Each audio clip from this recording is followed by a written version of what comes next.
ผัดไก่ใส่ผักบุ้งพี่น้องโอ้คือแห้งคัก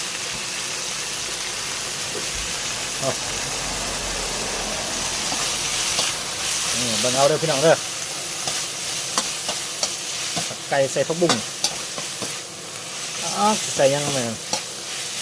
ใส่ไปโรดตัวซึกตัวแดงเนี่ยพี่น้องบอกเลยธรรมดาที่ไหนอ่ะนี่แช่เลยพี่น้องเนี่ยโอ้สุดเด็ดเลยเนี่ยพี่น้องบอกเลยธรรมดาที่ไหนเนี่ยใส่ผักบุ้งใส่ผักกูดนำเลยเนี่ยใส่พริกแกงเนี่ยคือยุ่พี่น้องเป็นจะแซ่บแท้อ๋อธรรมดาที่ไหนเนี่ยเฮ้ยแท้เลยพี่น้องเด้อจักแซ่บบ่แซ่บบ่ฮู้ดอกโอ้กินได้หรือกินไม่ได้กินเลยพี่น้อง